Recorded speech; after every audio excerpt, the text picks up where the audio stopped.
Estimada comunidad del Instituto Universitario Vive Sano, sean cordialmente bienvenidas y bienvenidos a las revisiones bibliográficas en el marco del Diplomado en Salud Materno-Infantil del Instituto Universitario Vive Sano. Es para mí un placer ser parte de este tipo de iniciativas que ha tomado tradicionalmente el instituto, un espacio para el intercambio de saberes, un espacio para continuar formándonos.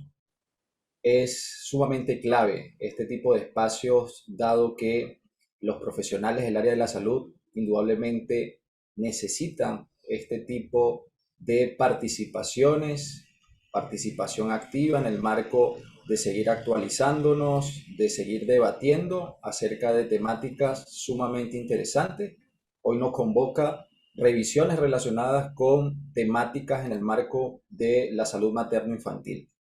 Ya están conmigo los docentes responsables, el profesor Carlos Ramos, la profesora Yazareni Mercadante, el profesor Camilo Aburto y por supuesto las estudiantes protagonistas en lo que sería esta revisión. Voy brevemente a saludar a Carlos, el profesor Carlos Ramos. Bienvenido, profesor, un gusto saludarlo. ¿Cómo está?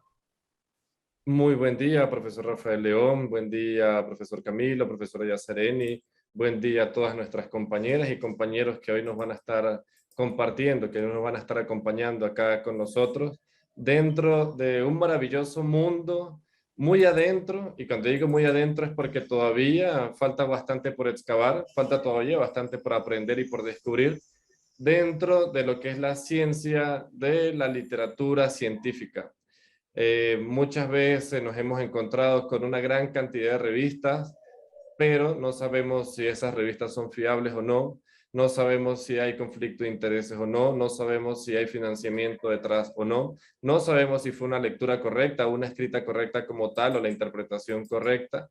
Entonces es por ello de que vemos bastante necesario desde el Instituto Universitario Vive Sano para nuestros alumnos que se están diplomando en tener este tipo de actividades, porque un diplomado acarrea una mayor responsabilidad, un diplomado acarrea también nosotros tener mayor cantidad de criterio ante una atención, ante una discusión o ante simplemente la enseñanza. Y es por ello de que tenemos nosotros que saber identificar cuál y cuáles son los artículos que realmente nos pueden a nosotros ayudar para nuestro propio crecimiento personal y profesional. No todo lo que brilla es oro, pero también posiblemente todo lo que pueda estar publicado ha pasado por una serie de editores, de revisores, y por lo tanto el filtro puede ser bastante menor. De allí a que, profesor Rafael, de mi parte, también como miembro y familia del Instituto Universitario Vive Sano, aplaudo el que estas revisiones bibliográficas tengan la importancia que tienen dentro de los diplomados de nuestro instituto, porque es la única forma para nosotros poder tener nuestro propio criterio y no simplemente conformarnos con lo que leemos o simplemente vemos en las redes sociales o por otros colegas. Así que compañeros, compañeras, colegas, vamos con todo el día de hoy. Estoy seguro de que va a ser una buena presentación la de todos los grupos que van a presentar. Muchísimas gracias, profesor. Bueno, saludamos también al profesor Camilo. Profesor Camilo, ¿cómo está? Un gusto saludarlo, parte del equipo responsable que tendrá grupos de presentación el día de hoy. Muy bien, profesor Rafael León, muy contento de estar acompañado de grandes docentes, grandes estudiantes que hoy día finalizan una de las etapas más importantes de la vida profesional, que es finalizar un programa académico.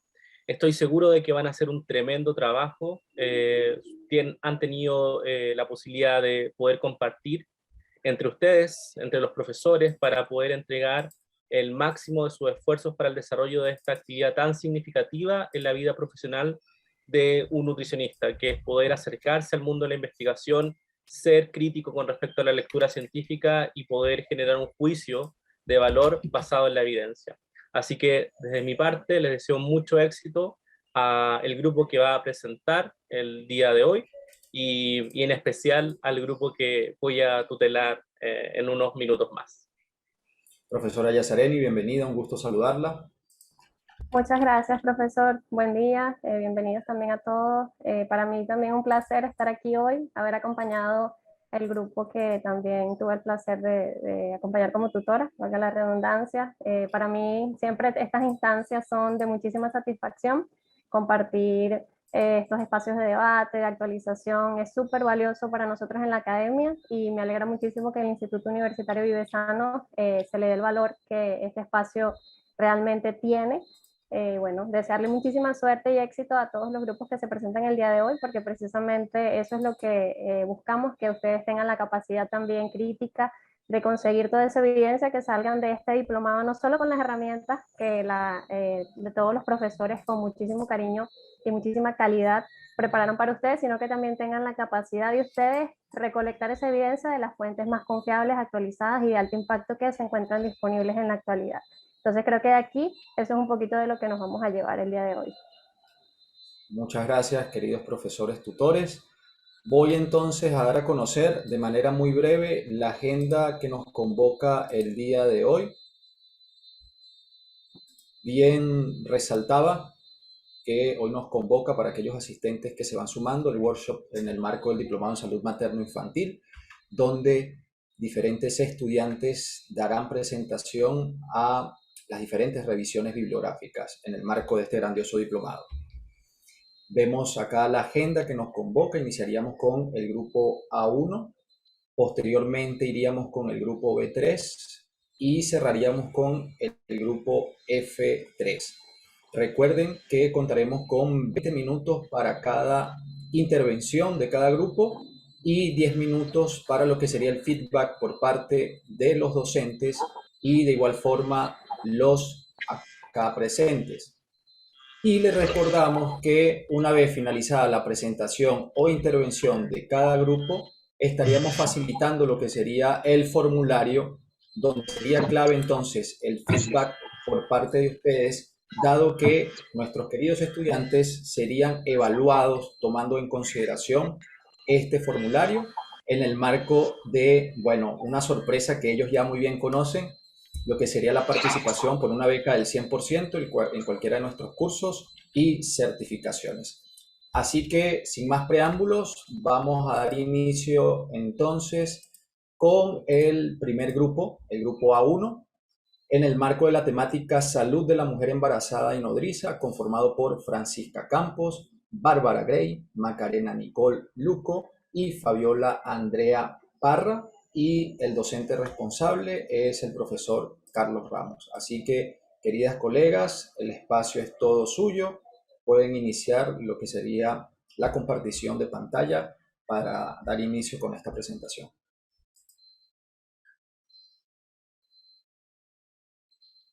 Mucho éxito.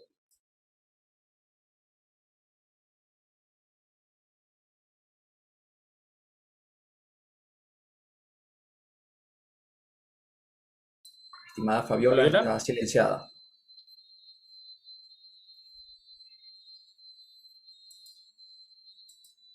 Allí te envío una solicitud para que lo actives. Aún no. Sigue silenciada, Fabiola.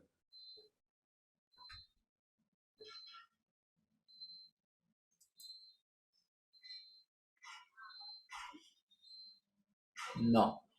No sé si te aparece un mensaje en la pantalla. Te estoy solicitando para que lo actives.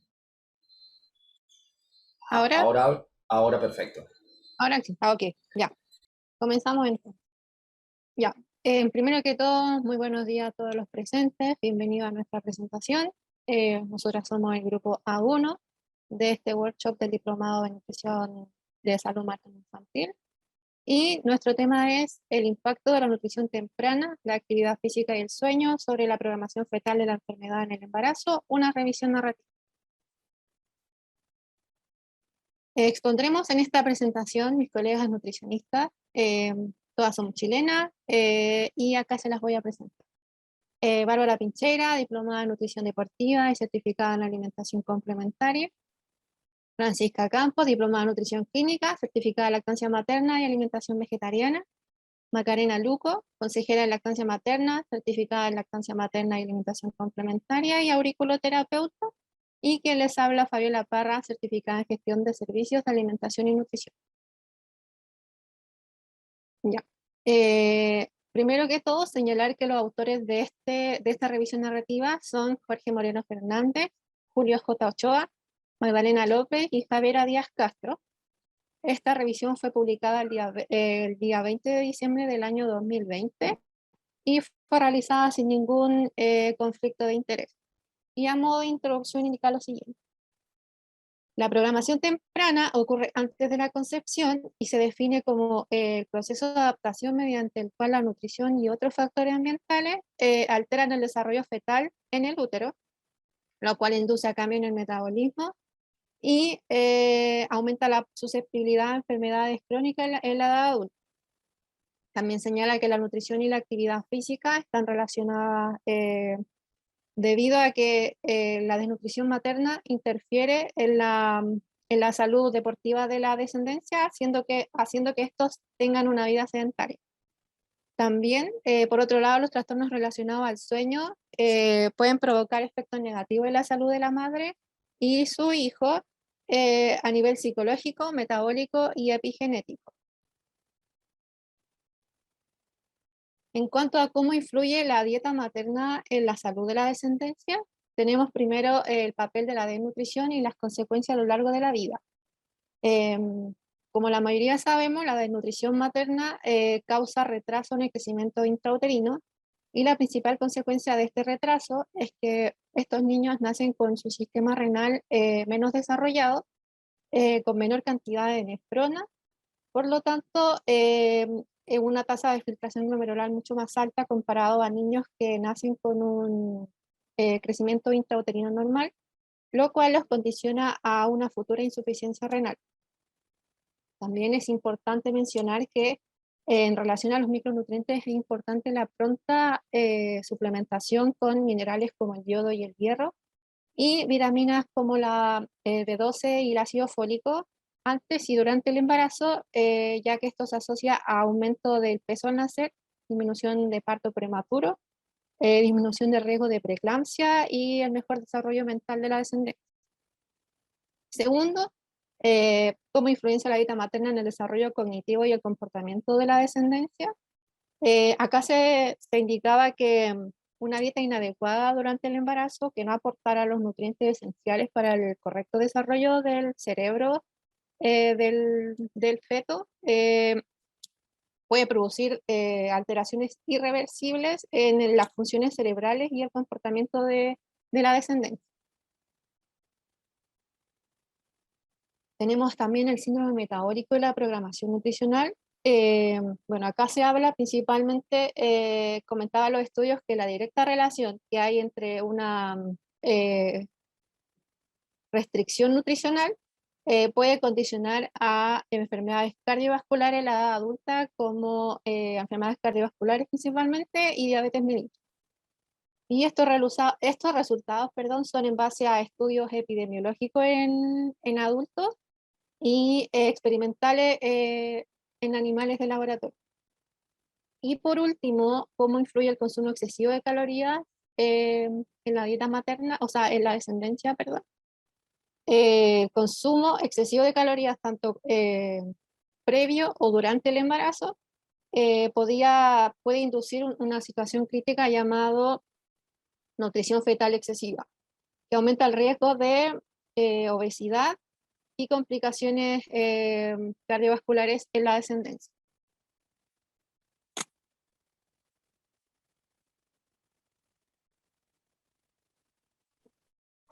Bueno, uno de los factores que consideró esta revisión narrativa ya fue la actividad física. Esta actividad física es muy necesaria para prevenir alteraciones metabólicas en la descendencia.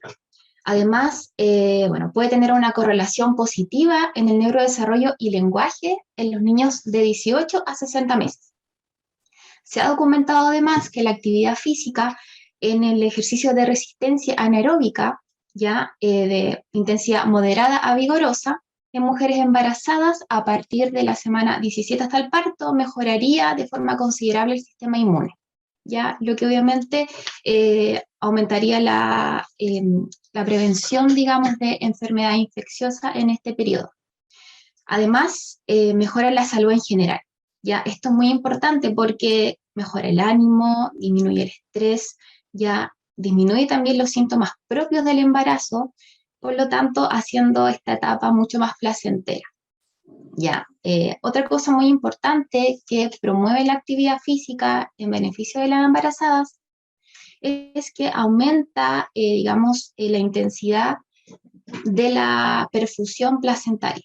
¿Qué significa esto? Que se sabe que el ejercicio físico de intensidad moderada, ya de inicio precoz en el embarazo, aumentaría la perfusión sanguínea placentaria, ¿ya? Y la capacidad funcional de esta, lo que provocaría, obviamente, mejoraría el suministro de nutrientes para el desarrollo fetal, ¿ya? Además reduce el riesgo de preeclampsia.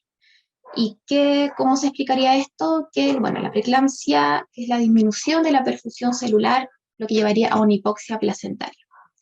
Y obviamente disminuye las complicaciones en el parto y posterior a esto, ¿ya? También otro de los factores importantes que consideró esta revisión fue el sueño, ¿ya? Primero que todo, tener en consideración que la duración y calidad del sueño tiene un impacto en los patrones dietéticos y nutricionales, no solamente de la embarazada, sino que en todo el ciclo vital. Dentro de los cambios fisiológicos que sufre la embarazada son el aumento de algunas hormonas.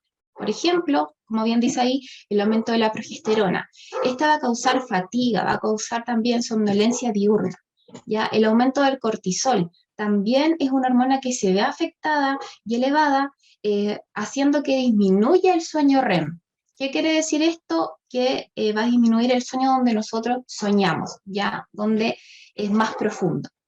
Y por último, también se ve afectada la hormona del crecimiento. Esta es la encargada más o menos del inicio y mantenimiento del sueño.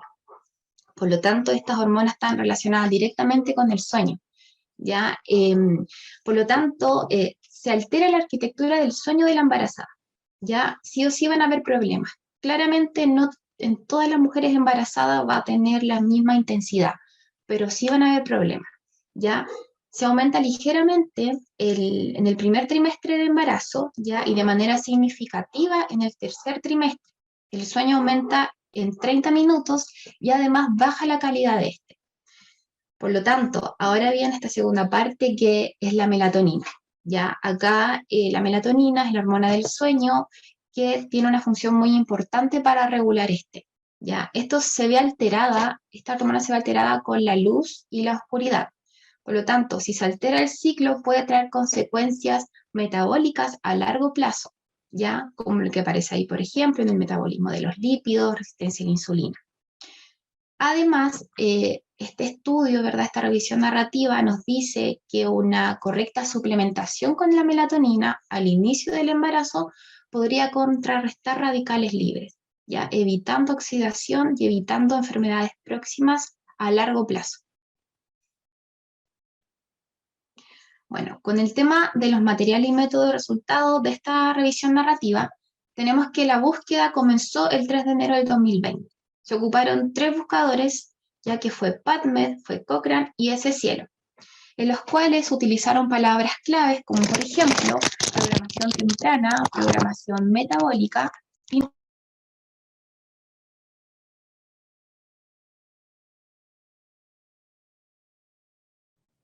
Bárbara, no se escucha.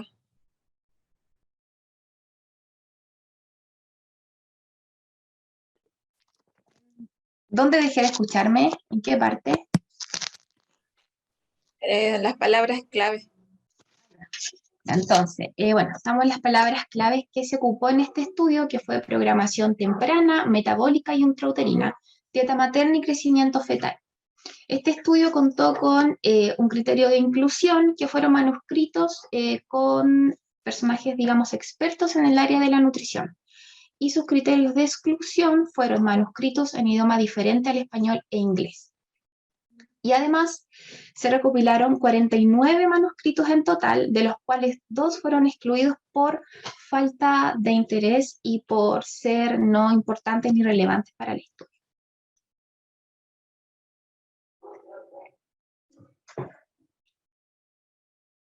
Siguiente.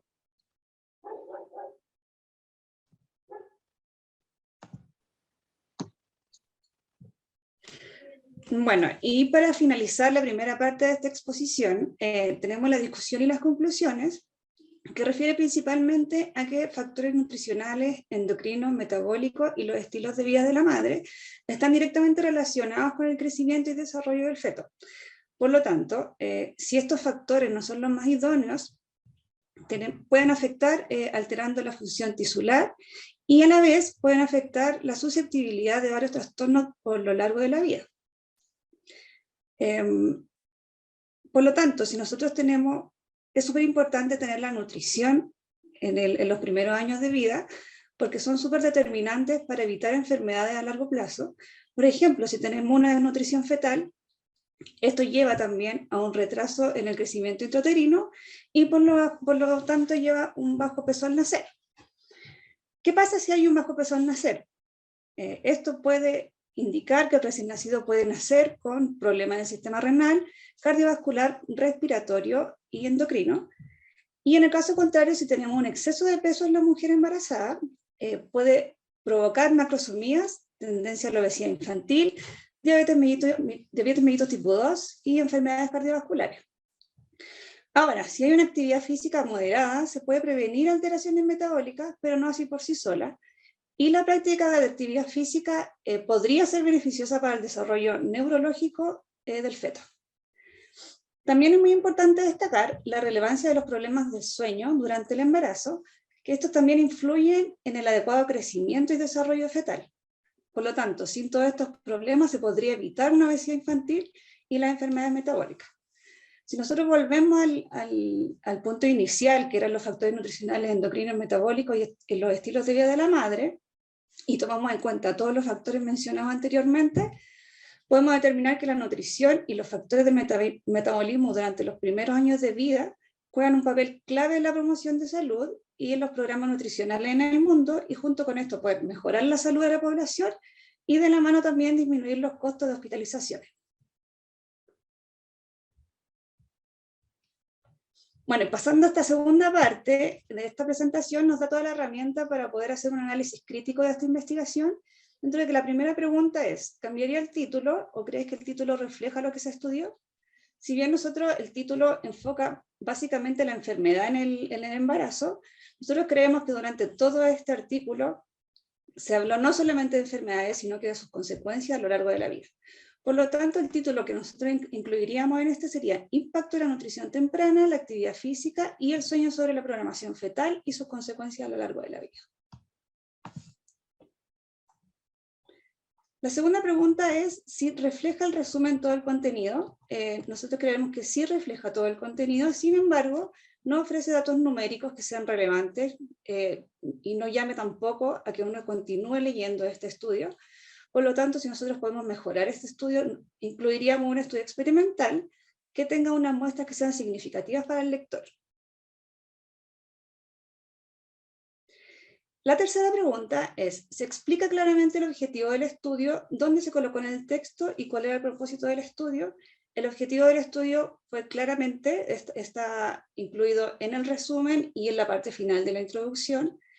Y el propósito del estudio es evaluar el conocimiento actual de la literatura científica sobre los efectos de la nutrición, los factores ambientales, la actividad física y el sueño en vías de desarrollo durante el crecimiento prenatal y sus efectos en el metabolismo y enfermedades de por vida. Este propósito se relaciona mucho más ya con el título que le cambiaríamos nosotros a esta investigación.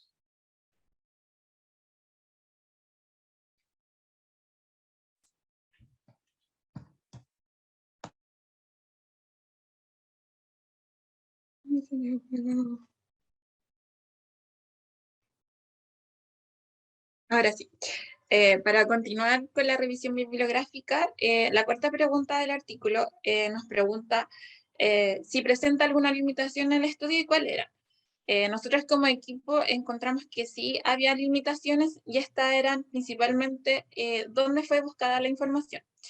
Dentro de las limitaciones, solo se encontraron en 3 bases de datos. Se buscaron en PubMed, SCielo y Cochrane, siendo que hay más buscadores científicos donde nosotros podríamos haber encontrado estudios igual de relevantes. Otra limitación es que solo se enfocaron en 2 idiomas, ya sea el español y el inglés, y también podrían haber buscado quizás estudios en otro idioma y podrían haber sido traducidos. Otra limitación, que fueron escritos solo por expertos en nutrición. Ya acá, si bien el estudio no solo habla de nutrición, porque habla de ejercicio y de sueño, entonces se podría haber estudiado más con un equipo multidisciplinario. Dice la segunda pregunta, si usted seguiría con la misma línea de investigación, ¿qué artículo plantearía? ¿Qué proyecto de investigación propondría luego del mismo? Ya nosotros seguiríamos con una revisión narrativa, pero en esta revisión abordaríamos las deficiencias del estudio que nosotros analizamos, ya que serían los criterios de exclusión y las limitaciones. Por ejemplo, ¿dónde fue buscado las bases de datos? Incluiríamos más bases de datos, trabajaríamos con un equipo multidisciplinario, con conocimiento, por ejemplo, en ginecología, quizás en psicología, una matrona, y de esta manera podemos obtener resultados mucho más determinantes. Ya, como la sexta pregunta de la revisión bibliográfica dice, ¿has encontrado algún error ortográfico en el valor numérico en la referencia bibliográfica? Al leer el estudio traducido al español, costaba un poco entenderlo porque faltaba un poco de coherencia, ya carecía de un hilo conductor entre los párrafos, estaba un poco desordenado, habían palabras que estaban mal escritas, por ejemplo, antes de un and debiese haber habido una coma, en vez de usar un in, usaban un on, había palabras, por ejemplo, que, no sé, evaluating, que es evaluando, y debería ser to evaluate, que es para evaluar, ¿ya? Y acá en la diapositiva tenemos un pequeño fragmento de palabras subrayadas donde estaban mal escritas. La séptima y última pregunta dice, hacer una evaluación de las referencias bibliográficas, ya si estas están actualizadas, si son relevantes o si son fundamentales. Al hacer un análisis de la revisión, el 80% del estudio era desde el año 2007 en adelante, y el 20% eran más antiguos. Si uno dice, claro, hay bibliografías desactualizadas, ahí tenemos 2 puntos de vista, tanto positivos como negativos. Por ejemplo, había estudios de origen animal que asociaba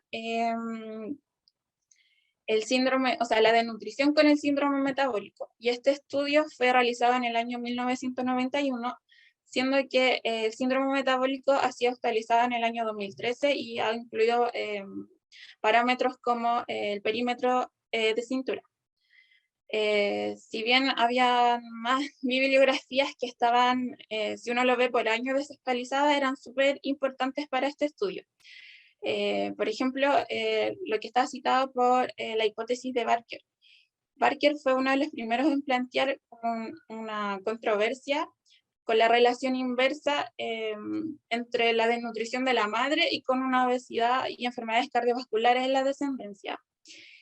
Y también hay otro estudio que es súper importante que se llevó a cabo en el año 1944 con la hambruna holandesa. Este es un estudio con una reconocida literatura científica que estudió cuando las madres en la Segunda Guerra Mundial estuvieron expuestas a desnutrición principalmente en los 2 últimos semestres, y se vio que los gestantes o los hijos tuvieron mayor probabilidad de sufrir obesidad. Y para finalizar, les damos las gracias por haber estado presente en nuestra presentación, y esta ha sido nuestra exposición. Muchas gracias.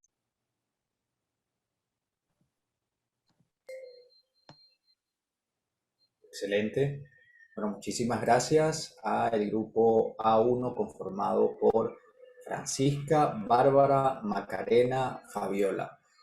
En este espacio daremos inicio entonces con lo que sería el feedback por parte del tutor responsable, el profesor Carlos Ramos, y también quiero resaltar que ya fue compartido el enlace para realizar la evaluación del grupo, así que le pedimos por favor generar este feedback y brindamos por supuesto las gracias para aquellas personas que ya lo han hecho.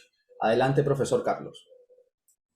Muchas gracias, profesor Rafael. Muchas gracias a nuestras compañeras, quienes nos han llenado de ciencia desde muy temprano hoy en la mañana. Realmente escuchar esta presentación, escuchar esta revisión, en lo personal, me llena de mucho orgullo, de mucha alegría, porque estuvimos cerca de 5 meses en conjunto trayendo este artículo. Hicimos cerca de 1 o 2 reuniones cada mes, para un total de cerca de 6 o 7 reuniones. De verdad estuvimos muy en contacto con Francisca. Francisca, te felicito, fuiste una muy buena coordinadora de grupo. Prácticamente todas las semanas conversábamos. Ella sí estaba muy preocupada también por todas sus compañeras en cuanto a lo que era la preocupación de ellas mismas. Así que Francisca, felicitaciones, fuiste una muy buena coordinadora de grupo. Muchas gracias, profesor. También mención aparte para Fabiola, para Bárbara, para Macarena, al igual que con Francisca, son brillantes. Dentro de estos 5 meses que tuvimos la oportunidad de recorrer este camino juntos, tengo muchas cosas a resaltar de ustedes como grupo, ya que las 4 lo supe visualizar así, tienen las mismas características en cuanto a lo que es la buena lectura de un artículo científico como tal. Por ejemplo, desde un comienzo, nunca ninguna de ustedes se fue a la conclusión precipitada a partir del resumen, ¿no? Incluso recuerdo que una de las primeras reuniones era, el resumen no presenta números, no presenta nada. ¿Será que es un mal artículo? Pero está en Nutrients. Nutrients tiene un factor de impacto altísimo. Ok, pero ahí discutimos, ¿no? Ok, pero factor de impacto será lo más importante, o es solo lo que me llega a decir que una revista es famosa, por decirlo de alguna forma, ¿no? Me gustó también que nunca ignoraron saber que ese resumen iba a ser importante para identificar una probable relevancia en el trabajo. Entonces al comienzo fuimos un poco escépticos con el artículo, lo fuimos desglosando poco a poco, luego nos dimos cuenta que traía mucha información bastante buena, que la literatura era buena, la bibliografía era buena, y quizás que iba de la mano, ¿no? Con lo que era la revista que así lo publicó. Me gustó también muchísimo que ustedes siempre se certificaron que entendían claramente la hipótesis a ser probada en este estudio. Desde creo que la segunda o tercera reunión, cuando identificamos los objetivos del estudio, que conseguimos leer toda la introducción, allí dijimos, ok, el estudio lo que quiere es esto. Súper, a partir de allí, creo yo que andaron muy bien. Antes de eso también andaban muy bien, pero a partir de allí sirvió como para un crecimiento exponencial como grupo. Incluso la última vez que nos reunimos, que fue esta semana, yo les dije, la presentación quedó tan buena que ustedes ponen la presentación allí, ponen a que cada 10 segundos se pase la diapositiva sola, no hablan nada y queda una tremenda presentación porque lo hicieron muy bien. De verdad que todo lo expresaron bastante bien. Me encantó también de que ustedes nunca asumieron que el diseño o el análisis de este estudio estaba correcto solamente porque estaba revisado y publicado. De hecho, nuestras compañeras, estoy casi un 99% seguro de que fue este grupo, envió el artículo para un traductor especializado para verificar si las cosas estaban bien escritas, si no estaba bien, si había algún detalle. Y esto de verdad que estuvo súper bien, porque a pesar de que los estudios pasan primero pasa por un editor como propio de la revista para ver si está todo metodológicamente correcto, después pasa para otro editor de la revista, después pasa para un revisor. Generalmente esos son los filtros, tiene de 2 a 3 filtros para la última revisión entre pares como tal. Entonces me gustó que no se conformaron, ok, fue un artículo que está publicado por una buena revista, pasó por un filtro ya, 2 editores, 2 revisores. Entonces, de verdad que siempre fueron muy minuciosas con eso, fueron muy meticulosas y me encanta eso porque ustedes crean su propio criterio y no son conformistas. De verdad que eso me encanta bastante. También me gustó de que nunca asumieron de que la interpretación de los resultados por los autores fueron correctas. Eso me fascinaba. Cada vez que ustedes me decían, pero es que ellos pudieron haber hecho esto, pero es que ellos pudieron haber hecho aquello, pero ¿por qué ellos me están trayendo animales? Pero después entramos a la discusión, no, pero es que ¿cómo lo van a hacer con humanos? Y después decíamos, no, pero es que el modelo animal y la parte ética, wow, de verdad que eran discusiones de alta calidad, de alto estirpe, de verdad que felicitarles a todas. Y lo último es que a pesar de que ya al final, en las últimas 3 o 2 reuniones, demostraban tener una gran capacidad de lectura científica, no se conformaban con ello y querían tener una mejor lectura de la que ya tenían. Entonces, de verdad, colegas, estamos en el mejor camino, estamos haciendo las cosas bastante bien. Las felicito porque a nivel administrativo es el último paso para ya finalizar el diplomado. Sé que a algunas de ustedes les falta 1 o 2 pruebas para presentar como tal, pero de verdad que las felicito porque han demostrado de que nuestra carrera está en alto, de que con nuestra carrera como nutricionistas como tal está bastante bien representada.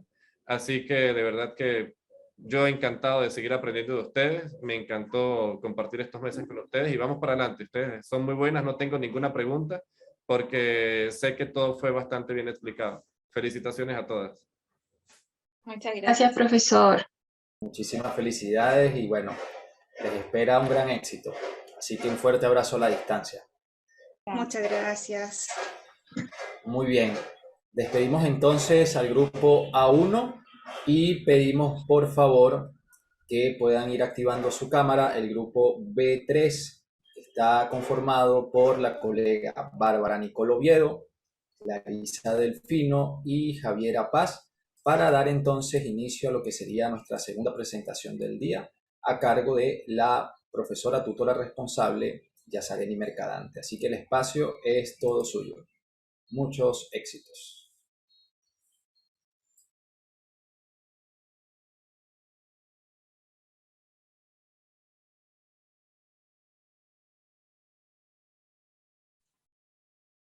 Hola, buenos días. Buenos días, Bárbara. Confirmo que se visualiza la pantalla. Perfecto. Bueno, me presento.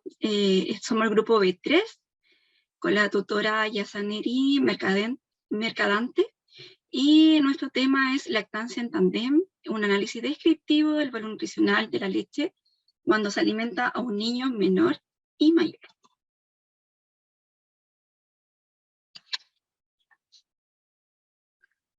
Dentro de la presentación de los integrantes tenemos a Javiera Torres, nutricionista de la Universidad Tecnológica de Chile, INACAP. Ella trabaja como nutricionista en el SECOF, Cachapoal, San Carlos. Luego tenemos a Clarisa Delfino, nutricionista Universidad Nacional del Litoral, Argentina. Ella trabaja como nutricionista del consultorio privado de Sanatorio San Jerónimo. ¿Y qué les habla? Bárbara Oviedo, nutricionista del Instituto Profesional de Chile. Trabaja como tutora de campo clínico y del IPE Chile. Y nutricionista del Departamento de Discapacidad de Puente Alto.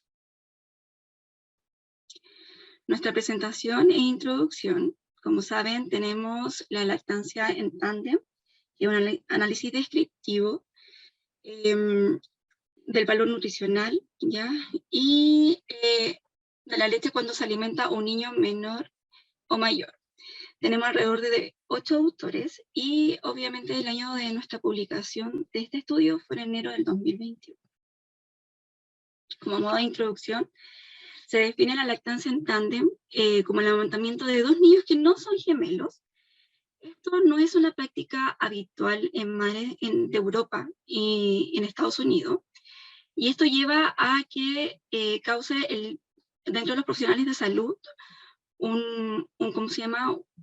Cause poca empatía y que desconozcan los beneficios que tiene la lactancia en tándem y el valor de la lactancia materna durante esta práctica.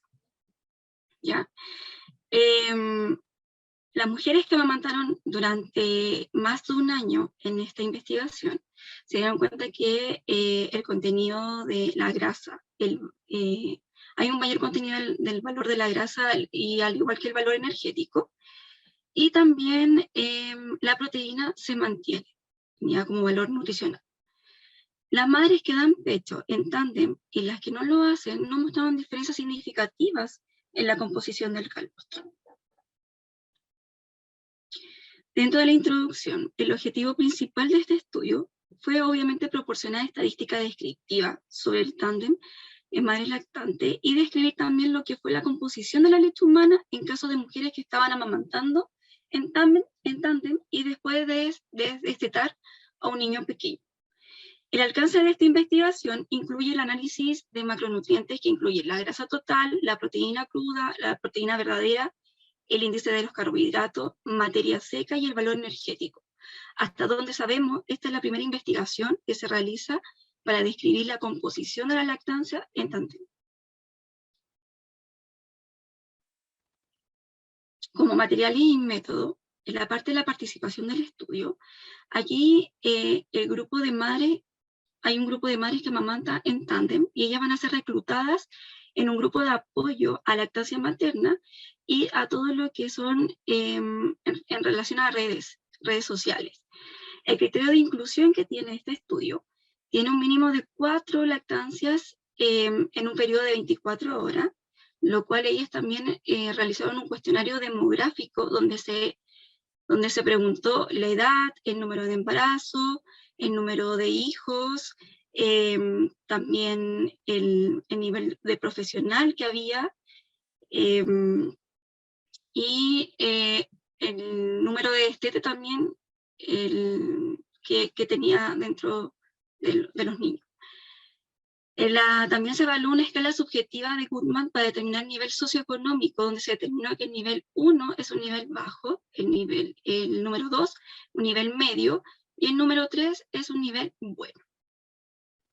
Cuando se extrajeron las leches, estos fueron colocados en un recipiente estéril, luego se refrigeró por 24 horas y esta leche fresca se transportó inmediatamente al laboratorio de banco de leche humana en Toru y se analizó el contenido de los macronutrientes. En el muestreo de la leche, aquí se determinaron 53 muestras diarias de leche, donde 13 madres fueron las que participaron, que fue en Kuyavia, Pomerania, en Polonia. Esta recolección durante 24 horas fue en periodos de tiempo, en 4 periodos de tiempo, ¿ya? Y estos tiempos fueron 6 a.m. a 12 a.m., de 2 a.m. a 18 p.m., de 18 p.m. a 24 p.m., y de 24 p.m. a 6 a.m. Todas las mujeres que extrajeron la leche fueron alrededor de 5 a 10 ml, ¿ya? Se extrajeron esta leche antes y después de amamantar durante cada intervalo. El muestreo de leche se realizó una vez al mes. La determinación de los macronutrientes, ya se utilizó el analizador de leche humana MIRIS, ya. Este determinaba la grasa total, la proteína cruda, la proteína verdadera, los sólidos totales y los contenidos energéticos que tenían en la leche. La proteína cruda se refiere al contenido que es basado en la cantidad total del nitrógeno en una muestra. Estos compuestos nitrogenados no proteicos también se incluyen en este valor.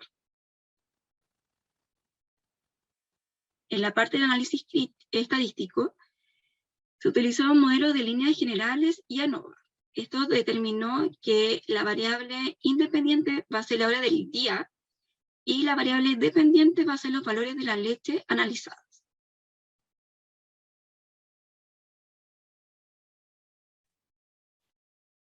Bien, ¿se escucha bien? Con respecto a los resultados, como comentaba Bárbara, teníamos las características demográficas, sociodemográficas de las madres, del grupo de madres lactantes en tándem, y se pudo observar que la edad promedio de esas madres era de 31 años, la edad promedio de los niños menores era de 6 meses, aproximadamente 6,6 meses, de los niños mayores alimentados era de 34 meses, y las madres tenían un promedio de 2 niños en total. La edad gestacional del último parto fue en promedio de 39,7 semanas, o sea que podemos hablar que todas las madres, o la mayoría, tuvo un parto a término. ¿sí? Se completó correctamente la edad gestacional. También se pudo ver que la frecuencia de lactancia del niño mayor era de 2,7 veces en 24 horas, es decir, 2 a 3 veces en el día, y la del niño menor sí era más frecuente, de 10,5 veces en 24 horas, o sea, en un día. La edad promedio del destete del niño menor, del niño pequeño, perdón, fue de 37,7 meses, ¿sí? Y el volumen promedio de leche recolectada en 24 horas fue de 64,5 mililitros. Con respecto, sí, a las características de las madres durante el embarazo, se pudo observar que la mayoría de las madres tuvo un correcto curso del embarazo. Eso quiere decir que la mayoría tuvieron embarazos sanos y muy pocas presentaron hipertensión y diabetes gestacional, un 5,6%, un 11,1% presentó sobrepeso u obesidad durante el embarazo, un 11,1% presentaron anemia durante el embarazo, ninguna presentó hipotrofia fetal, y todas las mujeres tuvieron embarazos únicos, o sea que no hubo gemelos ni mellizos, y luego fueron donantes de leche materna también, en un pequeño porcentaje, un 11,1%. Nosotros destacamos de los resultados que la mayoría de las madres tuvieron una formación universitaria en su gran mayoría, si bien muchas de ellas, la gran mayoría no presentaba un trabajo, digamos, profesional a la hora durante el periodo de lactancia en tándem, sí, eran mujeres que eran de buen nivel socioeconómico y que tenían estudios universitarios.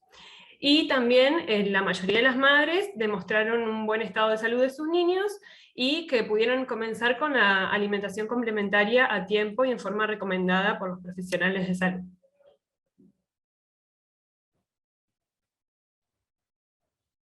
Bien, con respecto a los macronutrientes que fueron determinados en este estudio, podemos observar, bueno, estos gráficos muestran las diferentes muestras de leche en distintos colores, ¿sí? Hablemos de 13 muestras que fueron recolectadas, y por cada gráfico muestra un nutriente diferente. Entonces, la parte en donde se muestra el círculo en rojo en el gráfico es el momento del destete, y de esa manera se puede observar que la concentración, por ejemplo, de grasas fue mayor durante la lactancia que luego del destete, ¿sí? Luego las proteínas también muestran una concentración un 18% mayor durante la lactancia que luego del destete, donde disminuye su concentración, y la proteína verdadera también disminuye su concentración luego del destete.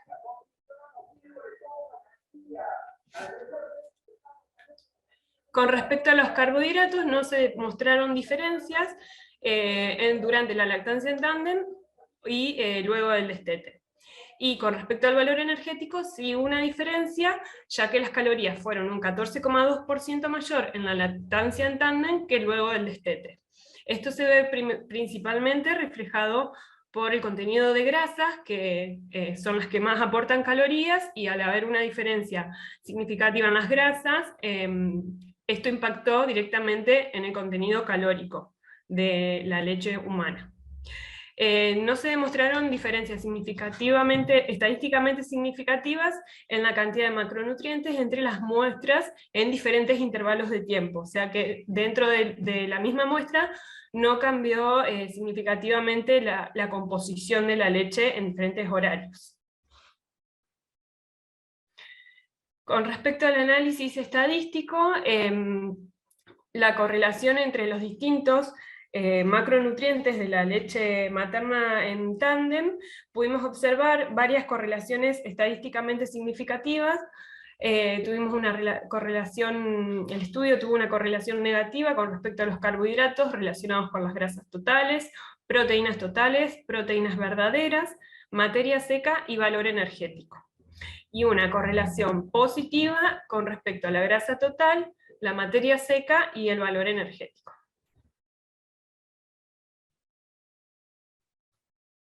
Próxima. Ahí está. Bueno, y con respecto a las características de la lactancia en sí, en tándem, acá armamos unos gráficos con las referencias que hicieron las madres sobre cómo fue la lactancia, cómo fue la experiencia, digamos, de amamantar a 2 niños a la vez. ¿Por qué? Referido al porqué, digamos, de por qué la madre decide amamantar de esta manera, la mayoría de las madres se observó que justificó, digamos, que los niños no estaban listos para el destete, y la minoría quiso esperar a que el niño se destete por sí mismo, que sea más natural en el tiempo. Con respecto a la planificación de la lactancia tándem, la mayoría no lo planearon y un 37% lo tuvo en cuenta como una posibilidad. Luego los patrones de lactancia fueron principalmente a demanda de los niños, un porcentaje menor, un 36%, fue una lactancia a demanda, pero luego cuando nace el niño menor, ahí se fija un ritmo de lactancia para ambos niños, y la menor cantidad de madres describieron que las lactancias fueron a un ritmo fijo. Y con respecto a las dificultades, la mayoría de las madres, un 55%, manifestó un poco de cansancio, dolor, despertares nocturnos y por ahí mal descanso durante la noche por la lactancia, pero en general se consideró que no tuvieron problemas, y hubo un porcentaje, un 18%, que por el desconocimiento también de los beneficios que genera esta lactancia, tuvieron por ahí comentarios negativos por parte de personas cercanas y de la comunidad. Pero en general todas las madres se manifestaron satisfechas, manifestaron que hubo un vínculo más cercano y hubo una buena relación con los niños de manera en este tipo de lactancias, y en general fue positivo el proceso de lactancia tándem. Solo una refirió apoyo por parte de personal de salud.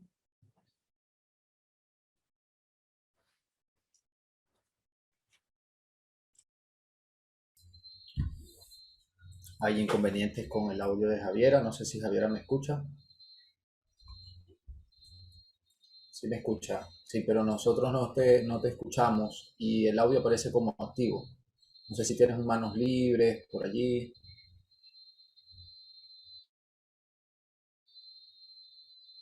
No.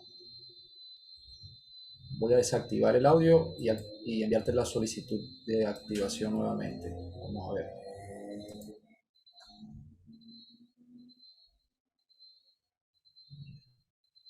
Habla por favor, a ver. No. ¿Puedes, Javiera, intentar salir e ingresar nuevamente a la reunión, por favor?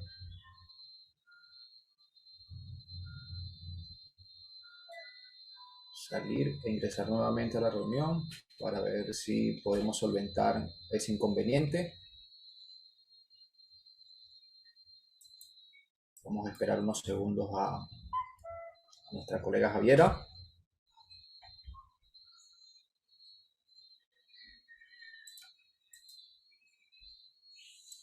Les recordamos a nuestros asistentes que está en proceso lo que sería el segundo grupo que nos convoca el día de hoy, el grupo B3, en el marco del workshop del Diplomado en Salud Materno-Infantil.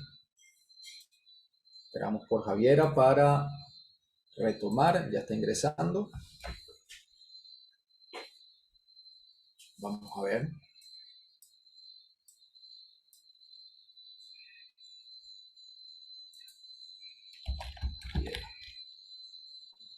Hola, ¿me escuchan?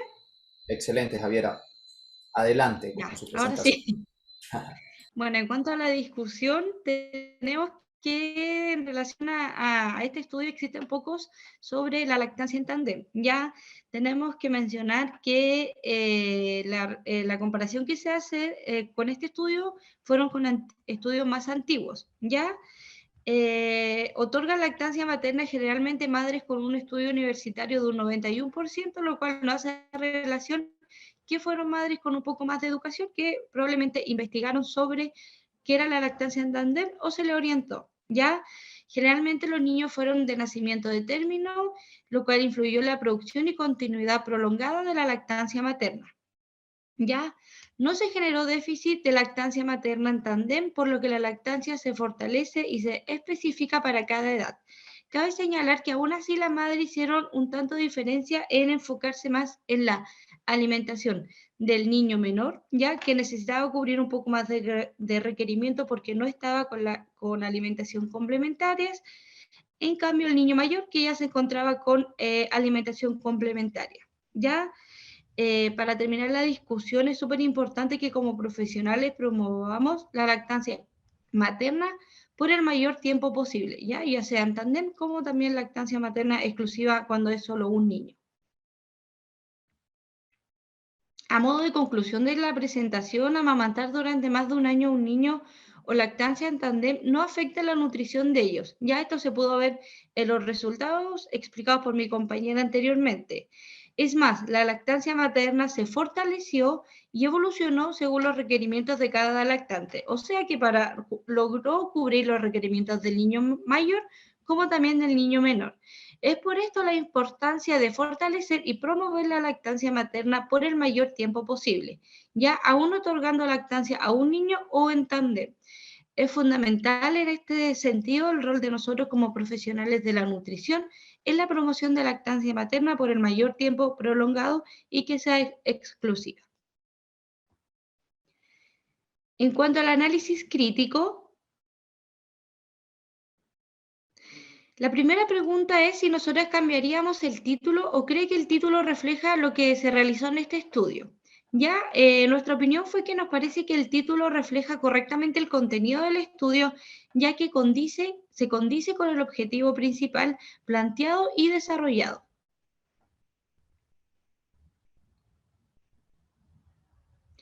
Refleja el resumen todo el contenido, ofrece datos numéricos que lo permiten tener una idea de la magnitud y la importancia clínica, incluiría o eliminaría alguna información. Nuestra opinión respecto a la pregunta 2 es, analizando el resumen del estudio, creemos que es claro y que ofrece datos precisos sobre cómo se realizó el mismo, ¿ya? Los hallazgos más relevantes en cuanto al valor nutricional de la lactancia materna concluye en la promoción de esta prolongada, ¿ya? Incluso en tándem.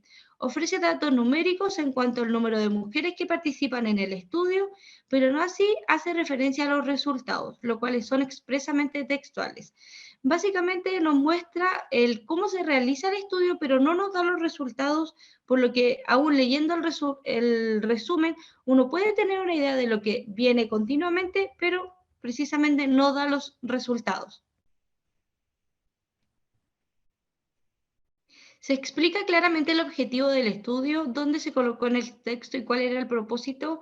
Creemos que el objetivo del estudio se expresa claramente dentro de la introducción y en un párrafo aparte, para ser diferenciado del resto del contenido. Es claro y preciso. La única aclaración o modificación que haríamos quizá es separarlo un poco más del texto primero.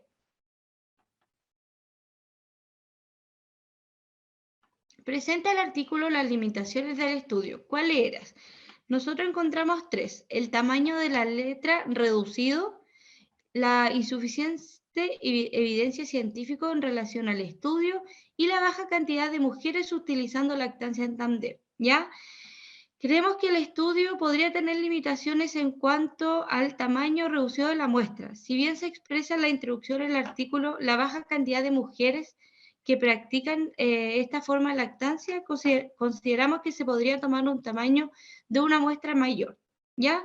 Por otra parte, creemos que cuenta con baja evidencia científica por la falta de publicaciones anteriores y estudios previos, lo cual compromete la comparabilidad de los resultados. Sin embargo, debemos destacar que contamos con un estudio pionero en esta área y por lo tanto es importante realizar un eslabón para continuar la investigación sobre este tema. Si usted siguiera la misma línea de la investigación en el artículo, ¿qué proyecto de investigación pondría luego del mismo?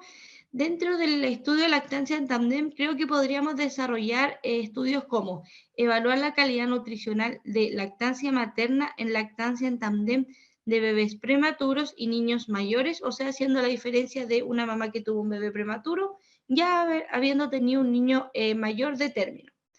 Evaluar el estado nutricional de las madres en lactancia en tándem, ver si existe una incidencia entre si amamantan a dos niños puede que haya una disminución de peso, ver todo lo relacionado con el peso o el estado nutricional de la madre y evaluar el estado inmunitario de los niños amamantados en lactancia en tándem a través de exámenes de laboratorios, buscando presencia de inmunoglobulinas, manifestaciones alérgicas.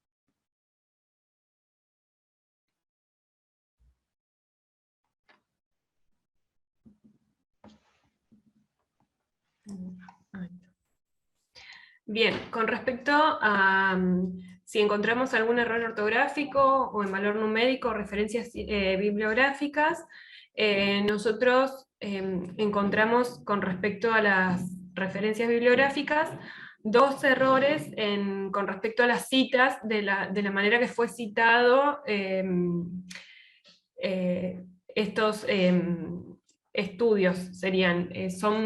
Nosotros, por lo que pudimos analizar, el estilo de la bibliografía sigue un estilo Vancouver, por lo cual estos dos ítems que marcamos, estas dos referencias, hacen alusión a un sitio web y por lo tanto con respecto al estilo Vancouver no cumplirían con el formato que tendría que ser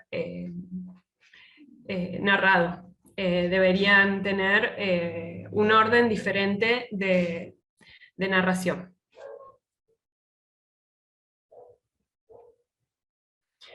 Y hacer una evaluación de las referencias bibliográficas citadas, si están actualizadas, si son relevantes o fundamentales. Nos parece que las referencias bibliográficas son relevantes en el marco, o sea, dan un marco referencial a la investigación, y consideramos que se toman referencias que son muy antiguas, pero analizándolas podemos ver que son referencias de conceptos y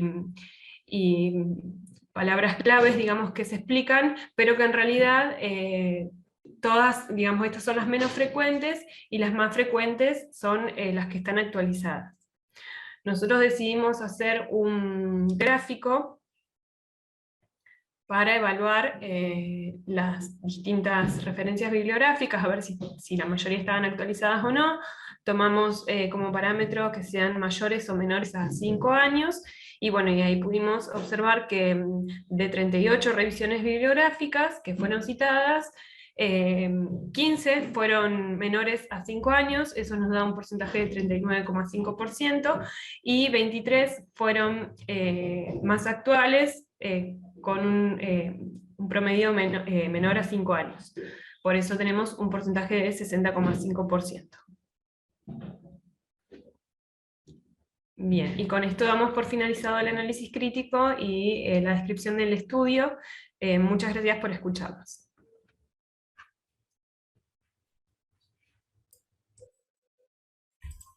Muchísimas gracias a ustedes y felicidades por la presentación. Este grupo B3 conformado por Bárbara Oviedo, Clarisa Delfino y Javiera Torres. Damos espacio a la profesora tutora Yazareni Mercadante. Bienvenida nuevamente, profesora. Puede iniciar con el feedback para las colegas. Muchas gracias, profe. Primero que nada felicitar al grupo B3, a Bárbara, a Clarisa y a Javiera. Hicieron un excelente trabajo. También fue un trabajo largo, con muchas reuniones de por medio, más o menos unas 6 reuniones. Yo soy con números para recordar bastante mala, pero sé que fueron unas 6. Si fueron más, a lo mejor me estoy olvidando alguna, pero resaltar de ustedes que el compromiso desde el principio manifestaron. Bárbara, como siempre, al pendiente de coordinar con todo su grupo, localizarlas a todas. Y bueno, a pesar de las rutinas que cada una tiene, sabemos que también en su mayoría profesionales del área de la salud todas tienen un horario muy complejo. Al principio nos costó un poco podernos reunir en un horario que nos funcionara a todas, y aparte de que estamos en diferentes países, entonces allí el tema de las horas, pero el compromiso que ustedes mostraron desde el principio permitió que a pesar de estas rutinas, toda esa disponibilidad que tenían estuviera siempre allí como tal prevaleciendo para que pudiéramos ir avanzando en cuanto a la revisión. Su interés también por el área, que obviamente estando aquí capacitándose en esta área tan interesante, es algo que me gustaría destacar. La curiosidad por toda esta parte de estos aspectos de la lactancia que tal vez no son tan comunes escenarios, pero que son muy importantes porque precisamente por no ser comunes, cuando aparecen estamos como ¿qué hacemos? También esa curiosidad que ustedes manifestaron a lo largo de cada una de las reuniones, consultando también sobre toda la parte del desarrollo metodológico del estudio, es algo bueno, que me gustó muchísimo poder compartir con ustedes desde mi experiencia y bueno, espero que precisamente se puedan llevar herramientas para más adelante revisar con criterio, como lo dice precisamente la idea, lo principal siempre se los mencionaba de esto, el análisis crítico, que ustedes tengan esa capacidad de revisar con ojo, con lupa, cada uno de los aspectos, sobre todo la parte metodológica, cómo se desarrolló, cómo fue ese rigor metodológico de los estudios, qué cosas se pudieron hacer distintas, que ustedes también mencionaban, y fue algo que allí en las limitaciones también se mencionaban. Obviamente el tema, como no son casos tan comunes con lactancia en tándem, algo que nos llamaba mucho la atención era la baja muestra, y fue algo que ustedes destacaron y también los autores del estudio. Y eso es importante también, que ustedes tengan la capacidad de precisamente analizar cuáles puntos fuertes y cuáles no tiene un estudio, esa capacidad que mostraron también de poder llevar eso a sintetizarlo, que sabemos que un estudio que evaluó tantas variables es difícil poderlas resumir en tan poco tiempo, esa capacidad que tuvieron de poder comprimir, que de hecho fuimos a lo largo de cada una de las reuniones tratando de ir resumiendo la presentación lo más posible para que quedaran los puntos claves, a pesar de que había muchas cosas interesantes, que esa capacidad de síntesis que manifestaron, que mostraron para traernos precisamente como la esencia, lo más relevante de este estudio y de ese análisis también. Espero que, bueno, que su paso también por el diplomado, aparte de toda la experiencia, les permita llevar esto a su práctica en el día a día, académica, profesional, para que se mantengan actualizados. Fue un placer poderlas acompañar. Y bueno, agradecer también la oportunidad al instituto de poder acompañar un grupo de profesionales de tan buena calidad. Allí me quedo con lo positivo de toda la experiencia, agradecer nuevamente y bueno, allí estaré atenta también para escuchar a los demás grupos. Perfecto, muchísimas gracias, profesora Yacereni. Felicidades nuevamente al grupo B3 y recordar a nuestros asistentes que ya pueden ingresar a lo que sería el link de evaluación para el grupo que acaba de completar su presentación. Nuevamente muchísimas gracias y damos paso a lo que sería el último grupo o a la última presentación del día, el grupo F3, conformado por Carla Cañete, Diana Montserrat de la Cruz, Pía Pereira y Claudia Vega. Así que pedimos por favor ir activando su cámara. De igual forma saludamos al profesor tutor responsable, el profesor Camilo Aburto. Muchas gracias, profesor. Mucho éxito, querida estudiantes. Han hecho un trabajo increíble.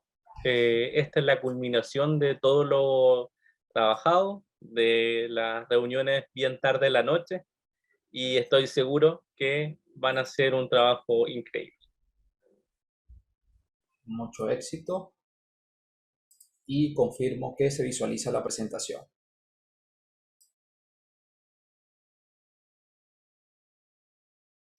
Ok, queremos probar sí que todos los micrófonos funcionen para que no nos pase lo que le pasó lamentablemente al grupo anterior.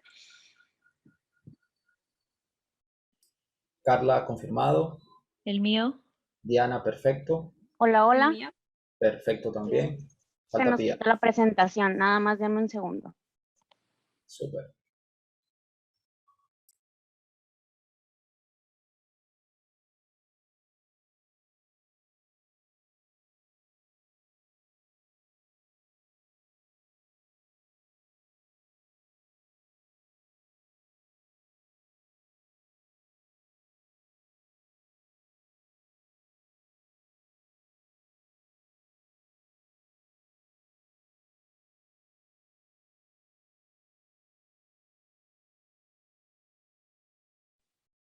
Listo, ¿ya se puede ver?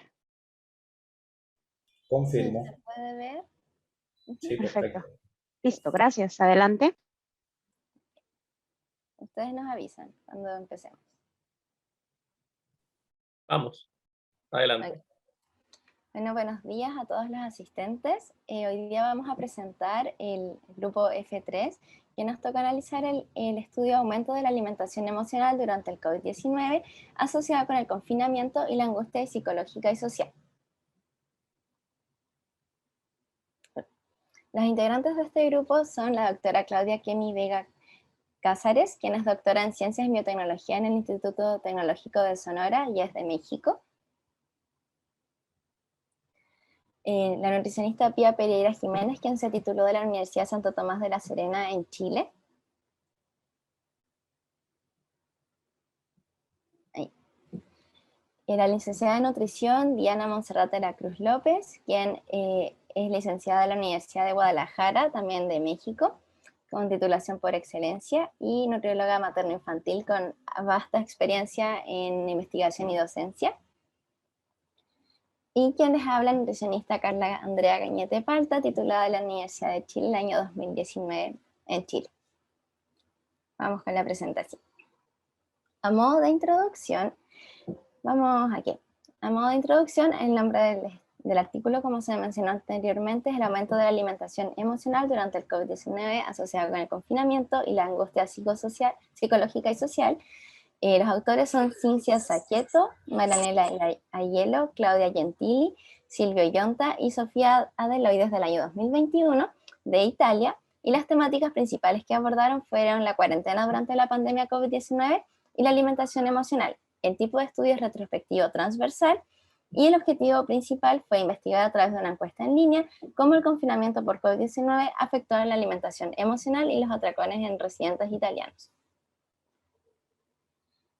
Después de China, conocemos que en Italia se propagó rápidamente la enfermedad por COVID-19, generando grandes estragos en salud y muchas muertes, lo que conllevó a generar un confinamiento total en el cual solo se podía salir por eventos de salud grave o a comprar elementos esenciales, lo que se conoció como fase 1 del confinamiento, que duró desde el 10 de marzo hasta el 4 de mayo del 2020. Luego, desde el 5 de mayo del mismo año, se llevó a cabo la fase 2, en la cual se abrieron algunos lugares no esenciales como parques y se permitió ir a visitar a familiares para así poder tener una mejor calidad de vida y salud mental en los residentes de Italia. La combinación del estrés, tanto por la enfermedad como por el confinamiento, la ansiedad y depresión, tuvo impacto en la alimentación. En un principio, como también lo vimos por lo menos en Chile, hubo una compra irracional de muchos alimentos no perecibles y elementos de higiene y de salud en general. Y en el caso de la alimentación, se pudo ver cambios en el comer en exceso, que es ingerir una gran cantidad de alimentos en un periodo corto de tiempo con falta de control durante este episodio, también en el comer emocional, que es comer en exceso, pero en respuesta a estados de excitación como ira, miedo o ansiedad, y en la alexitimia, que es la incapacidad de percibir e interpretar correctamente las sensaciones emocionales, distinguiéndolas de las físicas. Excelente, muy bien. Continuando con este análisis, tenemos ahora materiales y métodos, en el cual se inicia con la participación de un total de 635 personas, las cuales se les realizó una encuesta anónima a través de las diferentes redes sociales. Eso se realizó durante el 14 al 19 de mayo del 2020 y todos ellos fueron mayores de edad. Posteriormente, es importante resaltar la importancia ética que muestra este estudio. No hubo compensación alguna por la participación. El protocolo de este estudio fue aprobado por el Comité de Ética de la Universidad de Padua y todos los encuestados leyeron previamente el formulario de consentimiento por escrito y aceptaron explícitamente participar antes de comenzar dicha encuesta. Se invitó a todos los participantes que posteriormente realizada esta firma, comenzaran su encuesta para determinar los cambios de los comportamientos alimentarios durante la fase 1 y posterior a lo que reconocemos como la fase número 2. Finalmente, también es importante reconocer algunos parámetros de exclusión. En este caso tuvimos 194 participantes excluidos por no haber completado la encuesta, 7 por no haber brindado la información de manera completa, 2 de ellos por haber sido infectados o presentaron infección por COVID-19 y 5 por embarazo. Posteriormente tenemos 23 exclusiones que pasaron parte o la totalidad de dicho confinamiento fuera del territorio italiano. Y los últimos 35, ya que informaron tener o haber tenido algún trastorno alimentario en el pasado.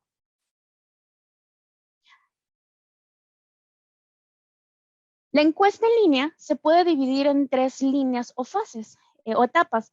Esta sería la información sociodemográfica, la cual se encuentra basada en la información básica de edad, sexo, educación, ingresos familiares, peso y talla corporales, embarazo, presencia de patologías, tipo de ocupación durante el encierro, posterior al encierro, si tuvieron alguna presencia de trastornos alimentarios o antecedentes de dichos trastornos alimentarios, entre otros.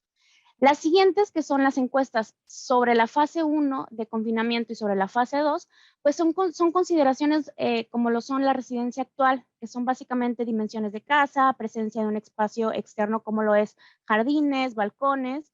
Después tenemos el número de personas que vivían o viven, perdón, con el participante. En este caso se incluye el tipo y la calidad de dichas relaciones. Se analizó también el tipo de ocupación y cómo cambió dicha ocupación con respecto a la fase anterior. Y finalmente, pues tenemos la participación de los diferentes cuestionarios, como lo es el cuestionario de detección de trastorno de atracones de 7 items, la subsección de cuestionario holandés del comportamiento alimentario, tenemos el cuestionario de salud del paciente, la investigación de los síntomas depresivos por la escala del trastorno de ansiedad generalizada y la escala de estrés percibido. Todo lo antes mencionado se realiza en base a las líneas de las encuestas en fase 1 y fase 2. Dentro de esto, los materiales y métodos es importante hacer hincapié en lo que fueron los cuestionarios utilizados. Primeramente tenemos la escala de alexitemia de Toronto, la cual es una escala de autoinforme que mide el nivel general de alexitemia, en donde es importante resaltar que el límite para esta misma es de 61. Siguiendo con esto, tenemos el cuestionario de detección de trastorno de atracones, en el cual nos recalcas que solamente se le dio continuidad si los participantes respondían sí a la primera pregunta, la cual indagaba sobre haber experimentado algún episodio en donde su proceso de alimentación fue mayor a lo de la mayoría de las personas, y posteriormente la segunda pregunta tenía una descripción sobre la sensación de esa falta de control. Tenemos después el cuestionario holandés de comportamiento alimentario, que básicamente nos habla sobre una investigación a profundidad sobre la alimentación emocional, la cual estaba constituida por 33 ítems y se administraron solamente en la subescala de alimentación emocional. Por lo tanto, de esas 33, solamente se aplicaron 13 ítems. Después tenemos el cuestionario de salud del paciente, el cual es una herramienta de detección sobre la frecuencia del estado de ánimo, de depresión y de anedonia. Anedonia expresándola como la incapacidad de experimentar placer o la pérdida de interés o satisfacción en casi todas las actividades de nuestro día a día. Y este se realizó en frecuencia de 2 semanas anteriores.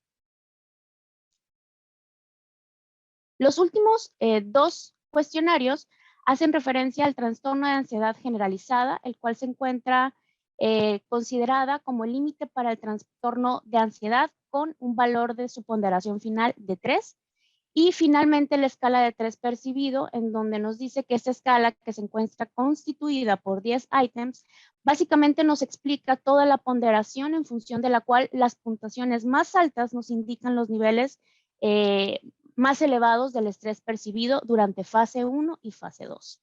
Y finalmente, pues toda esta información nos brinda el nivel del estudio en donde todos los antes mencionados, como lo es el cuestionario holandés, el cuestionario de detección de trastornos, cuestionario de salud del paciente, el cuestionario del trastorno de ansiedad generalizada y escala de estrés percibido, pues básicamente se repitieron en 2 ocasiones. Cada una de estas se realizó durante la fase 1 y durante la fase 2.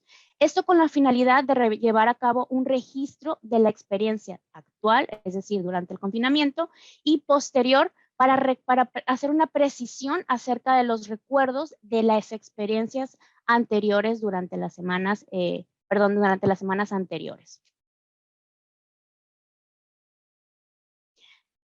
Y dentro de la metodología nos especifican que se realizaron a manera de simplificar el análisis estadístico, pues se hicieron algunas combinaciones para hacer unas mediciones de índices. ¿Cuáles índices fueron? Básicamente fueron el índice de calidad de vida, en el cual combinan la cantidad de calidad del espacio personal y los ingresos familiares, hacen una interrelación estadística. Posteriormente hacen énfasis en el índice de calidad de las relaciones, que es la medida que combina la calidad de las relaciones y el tipo de relación de cada uno de los encuestados, dependiendo su experimentación. Y finalmente la carga laboral, en donde hacían una medición en función del trabajo en cada una de sus fases. Es decir, si había algún cambio en relación a la fase 1 con respecto a la fase 2. Y además, pues hacían mucho énfasis en la parte si había algún cambio en función del empleo a desempleo.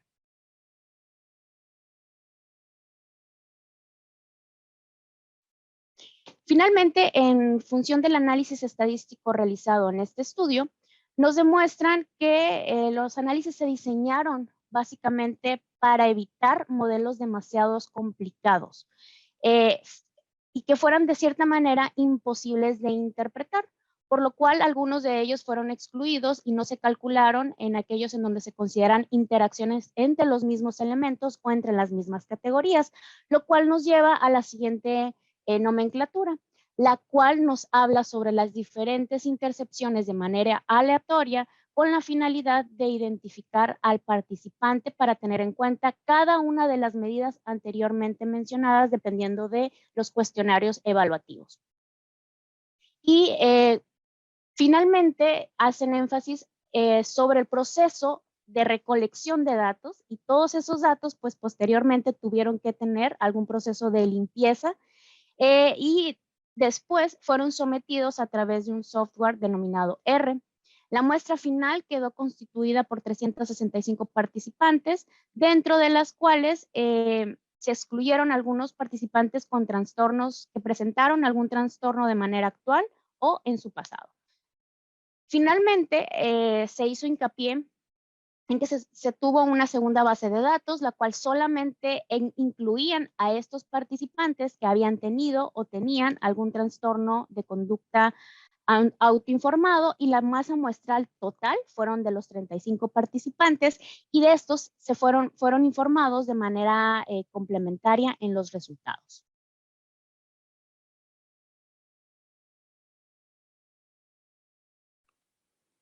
Bien, en cuanto a los resultados, para contextualizar, la muestra total del estudio estuvo conformada por 365 participantes, de los cuales 267 fueron mujeres, los cuales representaban un 73.1%, y 98 hombres representando tan solo un 26.9%.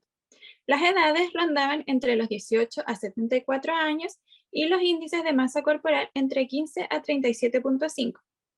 Dentro de los resultados se detallaron la ocupación que tenían los participantes previo a las medidas de confinamiento por COVID, en donde podemos ver que casi la mitad de los participantes poseía un trabajo a tiempo completo, un 29% correspondía a estudiantes, un 15% a un trabajo a medio tiempo, y la 10ª parte de los participantes estaban desempleados o jubilados.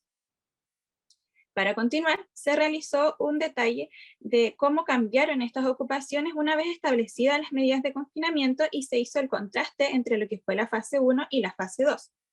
Ya, gran parte de la población realizó teletrabajo o simplemente dejó de trabajar, y el porcentaje restante realizó trabajo presencial, ya sea de escritorio o de atención al público, y una pequeña parte trabajó con contacto con pacientes con COVID.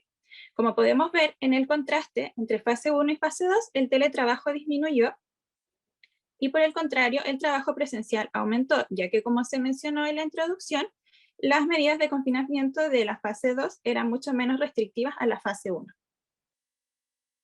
En cuanto a las variables a estudiar, el comer emocional, existió una mayor alimentación emocional durante la fase 1 que durante la fase 2, siendo más significativo en personas que tenían una baja calidad de relaciones.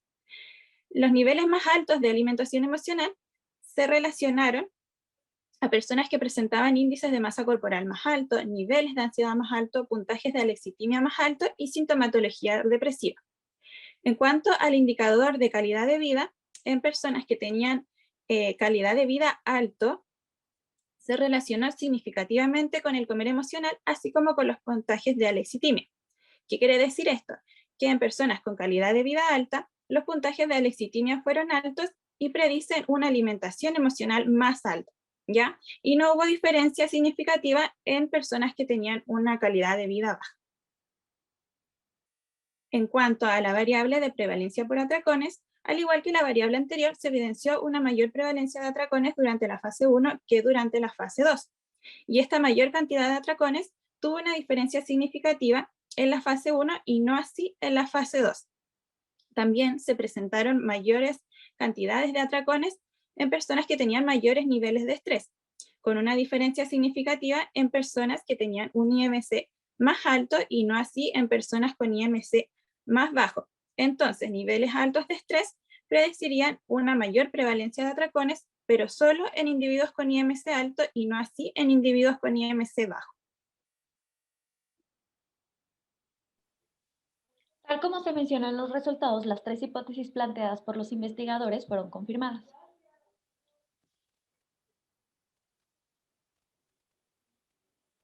En línea con la literatura, se considera que el comer emocional va a aumentar cuando hay un nivel mayor de emociones negativas, específicamente depresión y ansiedad.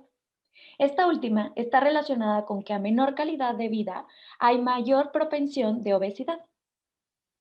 Es decir, se relaciona así un bajo nivel socioeconómico con un índice de masa corporal mayor por presentarse angustia y el comer emocional. En cuanto a la pandemia, las interacciones sociales sin apoyo están asociadas a comer emocional. Este fue un recurso de afrontamiento durante la fase 1 del confinamiento. Sin embargo, al reducirse parcialmente las restricciones en la fase 2, esto ayudó a afrontar mejor el confinamiento, es decir, disminuyó el comer emocional y la presencia de atracones. Y en conclusión, el estudio muestra que los efectos negativos del aislamiento y el encierro en el comportamiento alimentario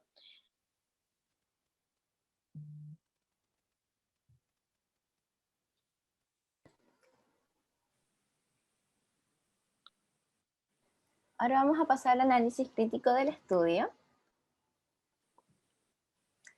No consideraríamos que sería necesario cambiar el título, ya que incluye el elemento de estudio, el periodo y las variables que se estudiaron, que fueron el confinamiento y la angustia psicológica y social, que fueron algunas de ellas, el periodo durante la pandemia del COVID-19 y el elemento de estudio, la alimentación emocional. En el caso del resumen, no consideramos que muestra todo el contenido, ya que no, como en la rúbrica preguntada, no se ofrecen datos numéricos como tal, pero sí los hallazgos cualitativos que tuvo el estudio, y no se expresa de forma cuantitativa la magnitud o importancia del estudio, sin embargo, sí de forma cualitativa, considerando que es uno de los pocos estudios que habían en ese momento para evaluar el hambre emocional en Italia, y que tengan en relación al confinamiento que fue el de la pandemia del COVID-19. Incluiríamos además en el resumen al menos mencionar las encuestas utilizadas, ya que así le da la posibilidad del lector conocer un poco más cómo se hizo este estudio para saber si lo lee o no. Y no se eliminaría algo del resumen. No, dale nomás aquí. ¿Se explica claramente el objetivo del estudio? La verdad es que no, si bien está textual el objetivo del estudio, luego menciona y añade otras cosas que querían medir. Entonces, nuestra propuesta de objetivo es evaluar a través de una encuesta en línea del efecto del confinamiento por COVID-19 sobre la alimentación emocional y los atracones en los residentes italianos durante la fase 1 y la fase 2 del confinamiento. Y no se mostró textual tampoco cuál era el propósito del estudio. Dale nomás aquí. Ya. El estudio presentó en total 5 limitaciones, las que están destacadas en la captura de pantalla del propio estudio, dentro de las cuales la primera de ellas es el uso de redes sociales, lo cual podría haber inducido un sesgo en la muestra, ya que no todas las personas utilizan redes sociales, tienen acceso a ella o tienen acceso a dispositivos móviles de comunicación para poder acceder a esta encuesta en línea. La segunda de ellas es la utilización de una encuesta en línea basada en cuestionarios de autoinforme adaptado a la entrevista estructurada del DSM-5 para diagnosticar atracones. Es decir, el diagnóstico lo realizaba la propia persona y no un profesional competente en el área. Entonces esto puede haber generado un diagnóstico erróneo. Un número desigual de participantes masculinos y femeninos. Como se mencionó en los resultados, los participantes masculinos solo constituían un 26.9% y los participantes de sexo femenino constituían más de la mitad, un 73.1%.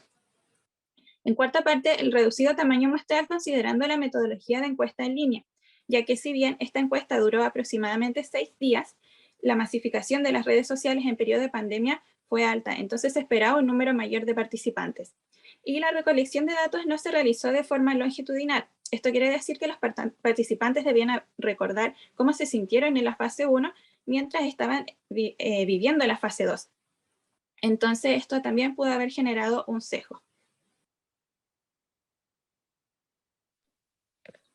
En cuanto a las 4 líneas planteadas en caso de seguir con la investigación que proponemos son las siguientes. La primera será un estudio utilizando la misma metodología del que estamos presentando, pero con un enfoque en comparación entre géneros, pues este estudio y la mayoría que siguen en esta línea están más enfocados hacia las mujeres.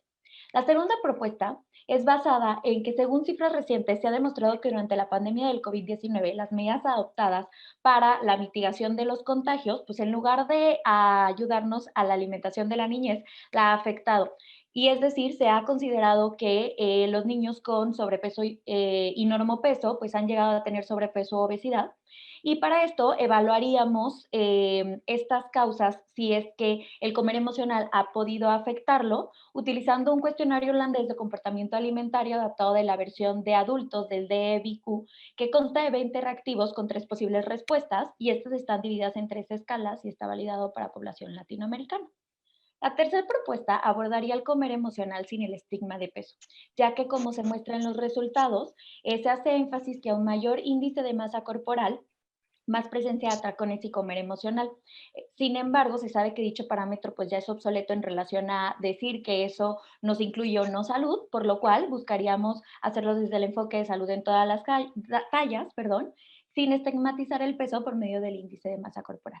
Y por último, nos gustaría abordar una investigación que contemple si es que existe un aumento de la insatisfacción y o distorsión de imagen corporal en adolescentes durante el periodo del confinamiento. Para esto lo evaluaríamos mediante la escala de figuras corporales de Collins y el cuestionario de forma corporal de Cooper, ambos con validez predictiva aceptable.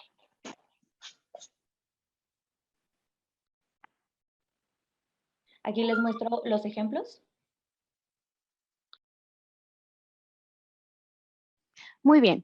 Para finalizar, ¿has encontrado algún error ortográfico en valor numérico o en referencias bibliográficas? Nosotros no encontramos que la ortografía fue correcta y fue acertada. En el análisis de los valores numéricos no se mostraron errores aparentes durante todo el análisis estadístico evaluado, y las referencias bibliográficas, en ellas encontramos algunas que eran demasiado antiguas, en algunas podemos definir que son demasiadas la diversidad que presenta dicho estudio. Por lo tanto, nos dimos a la tarea de realizar una evaluación grupal en donde nosotros definíamos una tabla en donde cada una de estas columnas nos va hablando sobre el año, los autores, el nombre del estudio, si se encuentra actualizada, si era relevante, si era fundamental. Hacíamos un breve resumen y algunos comentarios extras que nos servían a nosotros para ir detallando un poco más acerca de estas bibliografías. Dichas bibliografías pueden estar constituidas en un total de 72. Sin embargo, la diversidad va desde artículos científicos que mostraron ser 65 en total, 2 que fueron extractos de libros y 1 que fue una página web y finalmente 4 que son notas periodísticas. Y finalmente, en cuanto a la relevancia que tuvieron estos en función de los años de publicación, pues es importante destacar que comienzan a partir del año de 1973, terminando hasta el año 2020. Después tenemos esta gráfica en donde nos hace evidencia acerca del tipo bibliográfico que fue utilizado, en donde tenemos que en su mayoría fueron artículos científicos y en su minoría fueron páginas web. Y finalmente, en análisis en función de la bibliografía de artículos científicos, hicimos un análisis sobre aquellos que sí contaban con su DOI actualizado. Esto es todo por nuestra parte. Muchísimas gracias.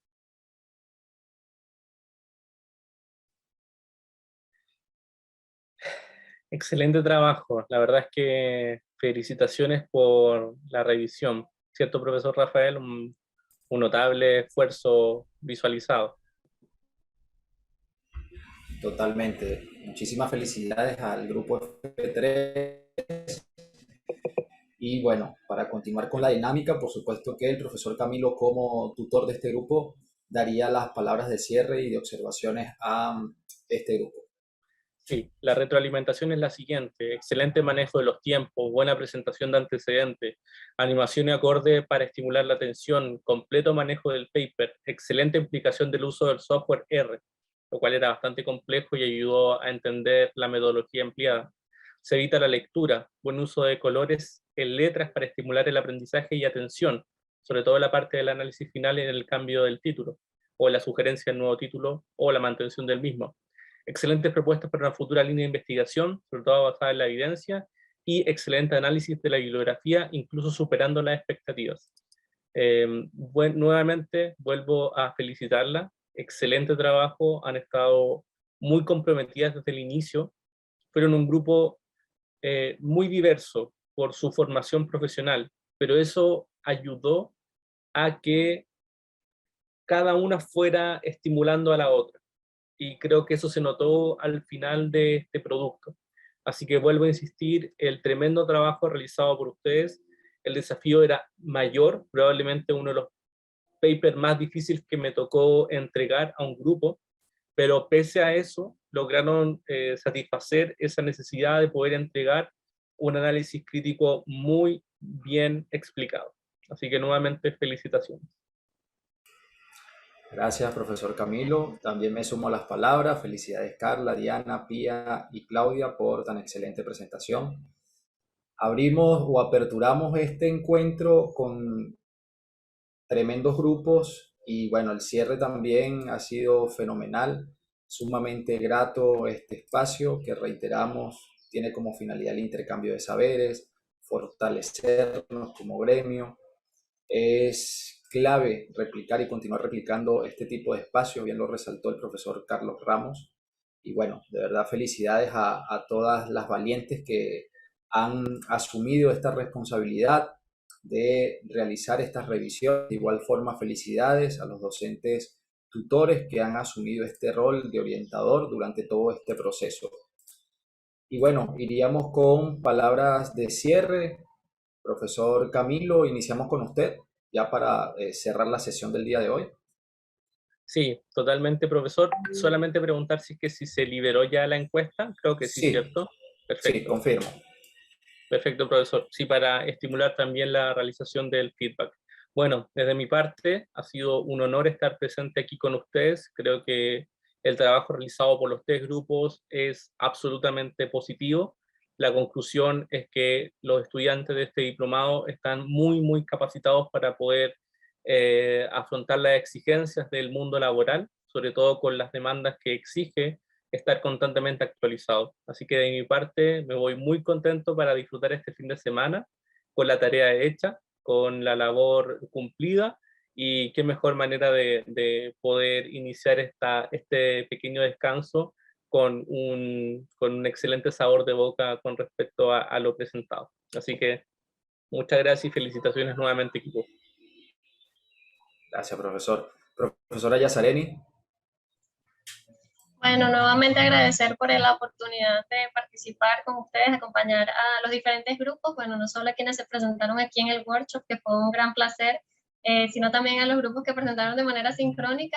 Toda la experiencia fue maravillosa, de verdad, uno aparte de compartir lo poco que sabe, también aprende muchísimo con los estudiantes, es de verdad muy gratificante poder compartir con ustedes y también uno también se va actualizando aún más en temas que a veces uno deja un poquito abandonados y siempre vuelve porque el corazoncito se queda por allí. En mi caso, en el diplomado materno, fue así, ha sido así. Uno va explorando otras líneas de investigación y esto ayudó mucho como también a retomar temas que son muy apasionantes y que yo sé que para todos los que están aquí, precisamente ese interés evidente porque se siguen capacitando en esta área, desearles el mayor de los éxitos a todos, felicitarlos de nuevo por este excelente trabajo a cada uno de los grupos, también a los tutores, mis colegas también que estuvieron acompañando sus grupos, el profe Rafa, muchísimas gracias también, y bueno, espero que nos sigamos viendo por allí en los demás encuentros, en los otros workshops también, porque por allí vamos a estar para, como dice que aquí, prestigiar todo ese gran trabajo que con tanto esfuerzo sabemos que ustedes hacen y que para nosotros es un placer poder acompañarlos. Gracias, profesora Yazareni. Y cerramos la jornada del día de hoy con palabras a cargo de no solo el tutor de uno de los grupos que presentó el día de hoy, sino también el director del Instituto Universitario Vive Sano, el profesor. Muchas gracias, profesor Rafael. Bueno, de mi parte, solo replicar palabras que ustedes ya han mencionado y que ya mencioné al comienzo, ¿no? De verdad que da una gran alegría que llena el pecho el hecho de saber que nuestra profesión está bien representada y que como profesión vamos a poder cumplir nuestros propios objetivos que siempre nos trazamos como gremio. Contento porque el nivel de nuestros estudiantes, de nuestros colegas, es un nivel bastante alto. Yo soy una persona que se siente muy feliz todos los días porque aprendo muchísimo de cada uno de los grupos que me toca tutoriar, que me toca orientar en los diplomados, en los diversos diplomados como tal. Pasó en diplomado de obesidad, luego pasó en diplomado de educador en obesidad, está pasando en este diplomado, va a pasar en el diplomado de endocrinología metabólica que ya va a comenzar en los próximos meses, va a pasar en el diplomado de nutrición clínica, ya ha pasado en los anteriores diplomados de nutrición clínica. Venimos con diferentes metodologías educativas que rompen la educación tradicional. Estamos muy cerca de estrenar nuestro nuevo laboratorio de anatomofisiología virtual, el cual incluye realidad aumentada, realidad mixta, realidad híbrida como un todo. Entonces de allí a que toda esa realidad virtual la vamos a poder tener nosotros dentro de Vive Sano y para que sea disfrutada también con nuestros estudiantes, ¿no? Sobre todo hacia el lado bastante más clínico. También comentarles a todas y a todos de que así como el año pasado lo habíamos comentado en un encuentro, en un workshop casualmente, de quizás más como que una utopía, como un sueño, hoy por hoy es realidad y es que ya dentro de los próximos meses vamos a estar anunciando nuestras 3 primeras especialidades avaladas, respaldadas, registradas en ministerios de educación como tal y a su vez convalidadas en los diferentes países que hoy por hoy hacemos vida. Y bueno, va a ser una realidad de que, como ya lo sabemos, nutricionistas habemos muchos, especialistas académicamente formados, pocos. Sin embargo, nosotros vamos a romper con eso para que nutricionistas habemos muchos, especialistas vamos a ver bastantes también, porque sabemos que con nosotros, con Vive Sano, la educación de calidad es de acceso universal y para nosotros formarnos como especialistas rompemos con ese paradigma de quedar endeudados por años. No, aquí no vamos a quedar endeudados, aquí hacemos solamente costos administrativos para que ustedes como tal disfruten de la mejor calidad posible, de la evidencia posible y los mejores docentes. Así que las especialidades son un hecho, son una realidad y se vienen las especialidades como ya les comenté. Así que, bueno, profesor Rafael, muy contento de que ya hayamos podido dar esa noticia. Se vienen 2 grandes diplomados también que están a puerta, como ya lo comenté, endocrinología clínica, y luego sé que las especialidades vamos a poder formar un buen número de estudiantes para formarlos como especialistas. Esa es la única forma de que nuestro gremio sea tomado en cuenta por las diferentes sociedades, los diferentes gobiernos. Tenemos que hacer presencia.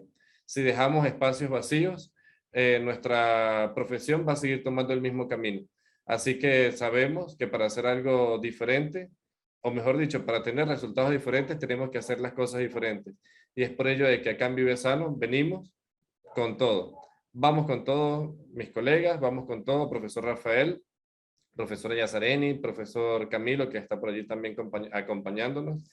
Y es esto, tenemos que formarnos, tenemos que aprender para poder mañana decir, soy un profesional íntegro y vengo a ofrecerle algo diferente a la sociedad. Cuenten con Vive Sano como no solamente una casa de estudios, sino también como su familia. Bueno, para muestra un botón, nuestra querida y apreciada Claudia Kemi Vega está participando en diferentes proyectos de investigación, tanto no solamente con el instituto, sino también con la Universidad Federal de Sao Paulo, universidad número 4 de Latinoamérica, casi nada. Entonces, de verdad, allí Vive Sano es el hogar de todos nosotros. No veamos como algo externo, veámoslo como algo interno. Y bueno, nada, esta es su casa. Estamos a un clic de distancia, no nos vean lejanos a ninguna persona de Vive Sano. Estamos a un solo clic de distancia. Pueden contactarnos en el momento que quieran, estamos para ayudarnos y para servirnos. Porque como bien lo dice nuestro amigo Luis Miguel Becerra, Rafael, ¿cuál es la única cosa mejor que un nutricionista? 2 nutricionistas. 2, 3, 4, 5 nutricionistas. Así que, colegas, trabajo colaborativo, a cubrir todos los espacios y a seguir aprendiendo. Ese es el único secreto para que podamos alcanzar el éxito. Sobre todo, seguir aprendiendo. Muchísimas gracias, profesor Carlos Ramos. Doy como clausurado este excelente workshop. Nuevamente, felicidades, bonito fin de semana, cuídense mucho y será hasta una próxima oportunidad. Hasta pronto. Chao, chao.